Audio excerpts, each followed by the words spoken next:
Okay, hello and welcome to another movie vlog. I rambled on for like 13 minutes in the previous vlog, so what I ended up doing was talking about Unbreakable, talking about Unforgiven. I had gone on to talk about another movie which I'm going to talk about now, but I cut that part out to make the video short enough to go onto YouTube. So here we go with part 2. I'm going to check my time. Okay, try not to go past 9 or 10 minutes. So, the first movie I'm going to talk about is The Usual Suspects. And I've talked before a little bit about genre defining or movie moments that have changed me as a movie goer, a movie viewer. In 1995, going to see this little independent film with then unknown, somewhat unknown actor Kevin Spacey by basically a first-time director named Bryan Singer. It changed, you know, it just blew my mind. The Usual Suspects, for those of you who haven't seen it, is a crime thriller about 5 criminals that get put in a lineup together and meet that way, but there's more to it than that. Kevin Spacey's in it, Gabriel Byrne, Chaz Palminteri, one of the Baldwin brothers, Benicio del Toro. It's just full of great Pete Postlethwaite, full of great performances. The main mystery, if you remember some of the ads, was who is Kaiser Soze? And that kind of propels you through the film, and then it has a very good, shocking, not a twist, a little bit of a twist ending, which I won't give away. And it went on to win an Academy Award for Kevin Spacey, for his performance, which is brilliant. Kind of a career-defining role for him, certainly put him on the map, along with another movie that came out about a year before called Glengarry Glen Ross. And, you know, Bryan Singer, of course, went on to direct, well, a very good small movie called Apt Pupil, which was based on a Stephen King novella. And but of course the big movies would be the 2 X-Men movies and the recent Superman movie. And Christopher McQuarrie, who wrote the screenplay, it's an amazing screenplay, won the Academy Award that year as well. And, you know, The Usual Suspects, when it first came out in 1995, I think played at one theater in San Diego.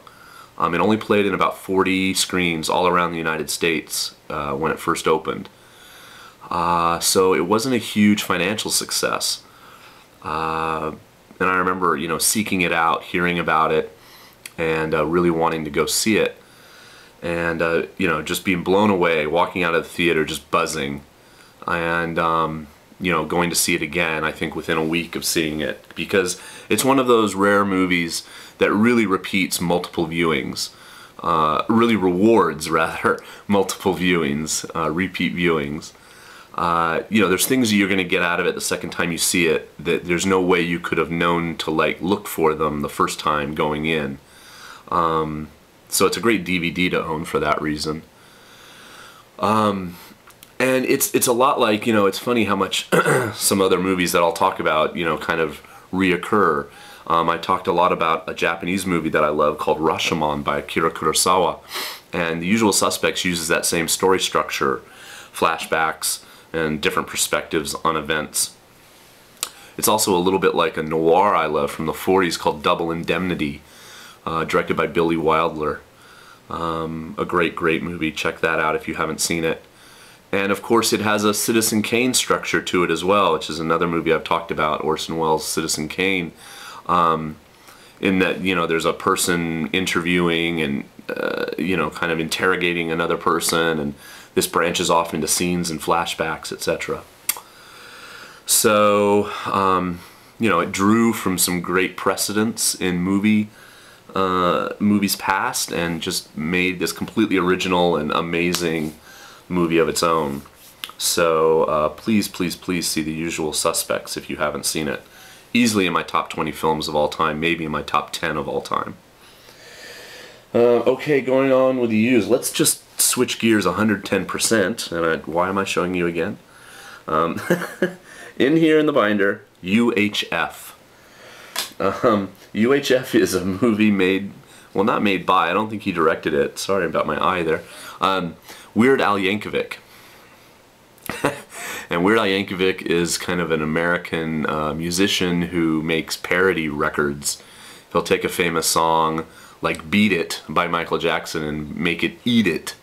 And I'm sure most of you are familiar with who he is. I find him very amusing. And UHF, though, is very, very just goofy fun.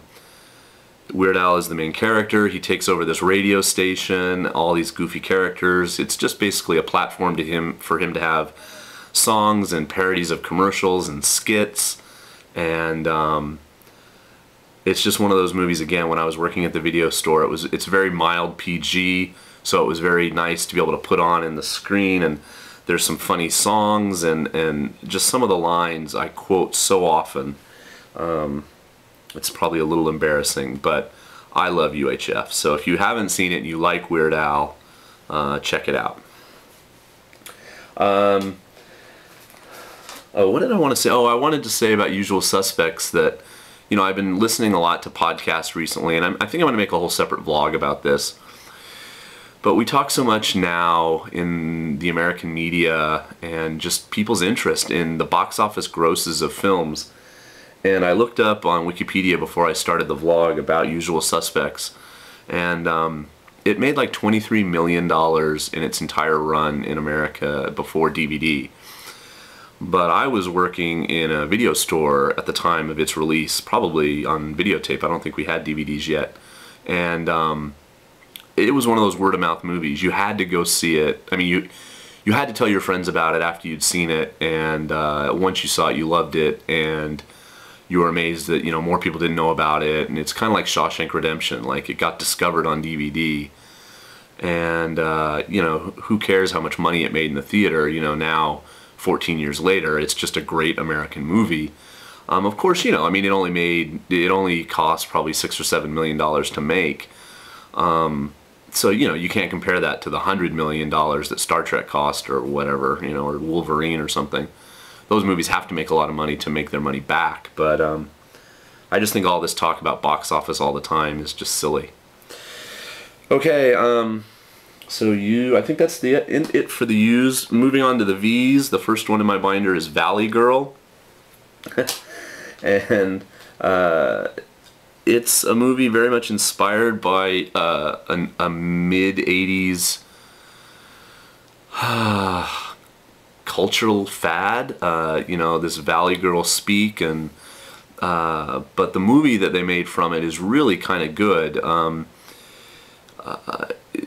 It's a little like, there's a movie called Clueless, which I think captured a time very well. Valley Girl, I think, captures a moment in the 80s culture very well, and it's got a young Nick Cage in it when I think he was still calling himself Nicholas Coppola, because he is related to the director Francis Coppola. And it's just good performances, great soundtrack. Again, it's a teen romance from the 80s. I know you guys are like, my God, how many of these does he like? But I think it's a notch above a lot of the others. And the characterizations are a little bit more real than John Hughes movies. John Hughes movies feel very real to life, but the characters speak in this very, very structured dialogue. Kind of like when Dawson's Creek came later. You know, you realize that kids don't really talk like that, where Valley Girl, the characters feel much more organic. So, try it. It's very much a Romeo and Juliet, wrong side of the tracks type of romance. You know, he's a punk rocker, she's a Valley Girl, whatever. But, yeah, check it out. If you like Nick Cage especially, it's a good early performance from him. He was only like 19 or 20 when he made it, I think. Okay, I think that's going to do it for this time. Again, only a few movies, but I don't want these to go over 10 minutes. And I'll probably make one more tonight, so look for 3 in a row when these start to get posted. Okay, thanks for watching.